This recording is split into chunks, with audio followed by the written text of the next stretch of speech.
औज़ुबिल्लाहिमिनश्शैतानिर्रजीम बिस्मिल्लाहिर्रहमानिर्रहीम। व्यूअर्स, मैं हूं आपका होस्ट नज़ीर अहमद संधू नए वीडियो के साथ। मोहतरम व्यूअर्स, कुफ्र टूटा खुदा खुदा करके सुप्रीम कोर्ट ने सुओ मोटो नोटिस ले लिया कि सूबों में इलेक्शन क्यों नहीं करवाया जा रहा। इसके पीछे बहुत से इशारे होंगे जिसमें जेल बरो तहरीक का भी असर है। कहीं ये जेल बर तहरीक जो है वो कोई खूनी तहरीक में तब्दील ना हो जाए, ये ख़तरा तो है। इकोनॉमिक डिप्रेशन है, कॉन्स्टिट्यूशनल डिप्रेशन है। अगर वो सियासी बहरान भी पैदा हो गया तो क्या बनेगा। शायद सुप्रीम कोर्ट ने इन सारे पॉइंट्स को सामने रखा है और सुओ मोटो नोटिस ले लिया है।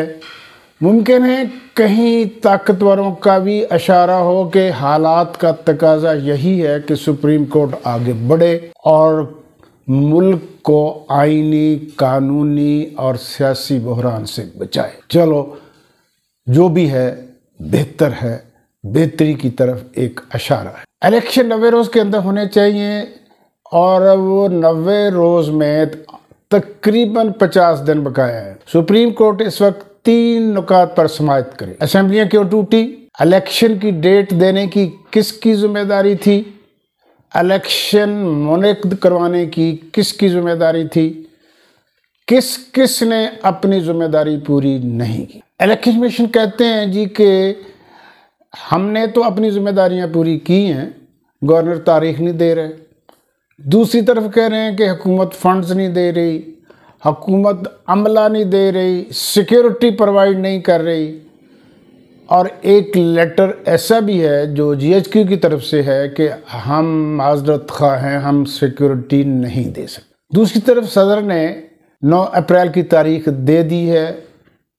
ये बात बहस में ज़ेर बहस आएगी कि सदर के पास इख्तियार था या नहीं, क्योंकि कंट्रोवर्शियल बना दिया गया है।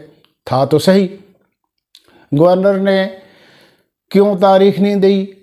ये जो गवर्नर ने कहा है जी कि मैंने साइन नहीं किए डिसोल्यूशन पे, लिहाजा मैं तारीख नहीं देता, क्या ये आईनी तौर पर वो ठीक कह रहे हैं? हालांकि वो मुकम्मल गलत कह रहे हैं, लेकिन यहाँ भी कंट्रोवर्सी कह दी है। इलेक्शन जब असेंबलियाँ टूट गई, उन्होंने साइन किए या नहीं किए, आइन इसका इंतज़ार नहीं करता। 48 आवर्स में ऑटोमेटिकली असेंबलीज आर डिसॉल्व। जब असेंबली डिसॉल्व हो जाए तो गवर्नर की ऑप्शन ख़त्म हो गई साइन करने की। उसके बाद अगला आईनी प्रोसेस शुरू होता है।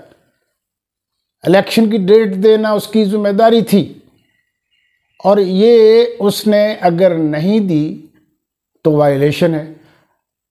वो कहते हैं जी कि मैंने दस्तखत नहीं किया इसलिए मेरी जिम्मेदारी नहीं है। तो फिर आप दूसरे प्रोसेस का हिस्सा क्यों हैं? आपने केयर टेकर गवर्नमेंट जो है, केयर टेकर वज़ीर आला से, वज़रा से हल्फ क्यों लिया? एक तरफ आप हिस्सा हैं और दूसरी तरफ कहते नहीं है।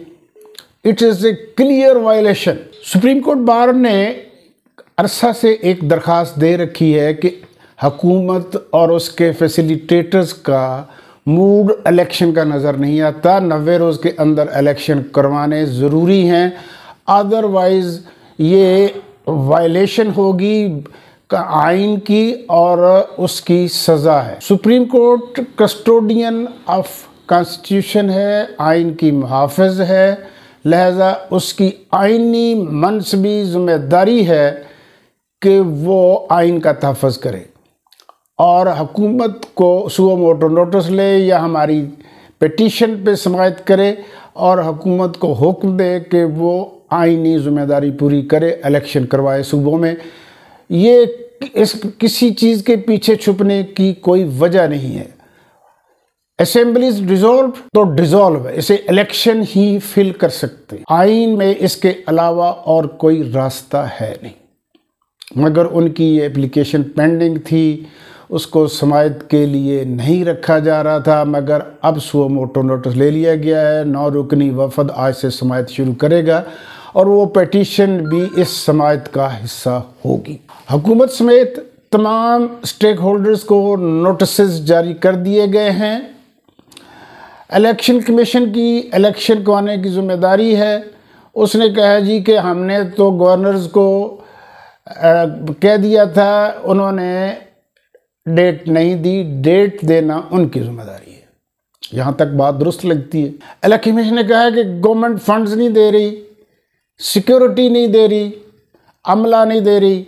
माजी में पाकिस्तान में इलेक्शन हो चुके हैं, सिक्योरिटी भी मिलती रही है, अमला मौजूद है, और जहाँ तक फंड्स का तल्लक है 80 रुकनी काबीना जो है वो अय्याशी कर रही है फंड्स पर। वज़ीर-ए-आज़म रोज़ किसी न किसी दौरे पर पूरी बारात लेके निकल जाते हैं और करोड़ों डॉलर उड़ाते हैं। वज़ीर ख़ारजा रहते ही यूरोप में हैं, अमेरिका में हैं। आज फिर वो 3 रोज़ा दौरे के बाद पाकिस्तान आ रहे हैं और फिर शायद जल्दी वापस चले जाएं। क्या ये फंड्स का इस्तेमाल नहीं है?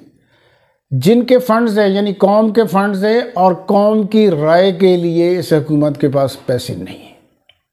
बाकी तो हैं। हुकूमती स्पोक्स पर्सन जो हैं वो सदर के इख्तियारात को चैलेंज कर रहे हैं। जो उन्होंने डेट दी है उसको वो कह रहे हैं कि ये आइन की खिलाफ वर्जी है। इस पर भी सुप्रीम कोर्ट फैसला दे देगी। वो दे सकते हैं कि नहीं दे सकते। सदर के नाम पर हुकूमत चलती है, सारे इख्तियारात सदर के पास हैं, सिर्फ एडवाइस के साथ मुंसलिक कर दिया गया है और यहाँ उसको एडवाइस की ज़रूरत नहीं थी। ये उसका आइनी मनसबी फ़र्ज था और उसने पूरा किया। चले, अब तो फैसला कोर्ट में है और कोर्ट फैसला कर देगी। जहाँ तक सिक्योरिटी का तल्लक है, वो अगर आईजी या इस तरह के लोग कहते हैं तो सुप्रीम कोर्ट के पास भी जाकर कहेंगे तो पता चल जाएगा।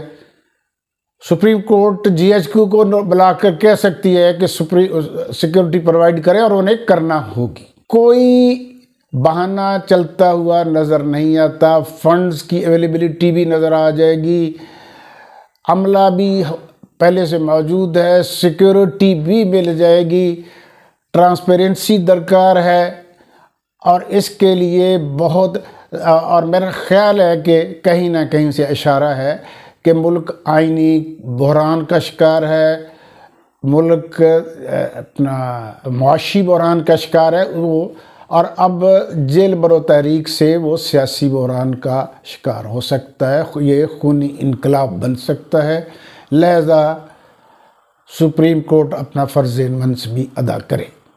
मगर सुप्रीम कोर्ट के एक स्पोक्स पर्सन कायरा साहब कह चुके हैं कि सुप्रीम कोर्ट को ऐसे फ़ैसले नहीं देने चाहिए जिन पे अमल दरामद ना हो सके।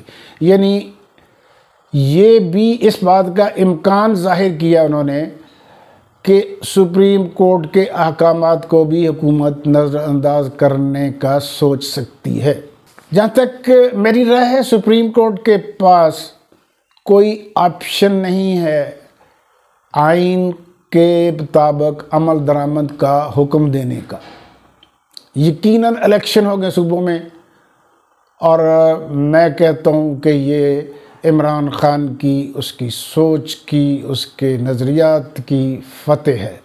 लो जी, खानदी हो गई बल्ले बल्ले। इसके साथ ही व्यूअर्स, मैं इस वीडियो को क्लोज़ करता हूँ और आपसे रिक्वेस्ट करता हूँ सब्सक्राइब करें, लाइक करें, कमेंट करें, शेयर करें। I will be highly thankful to you. Thanks.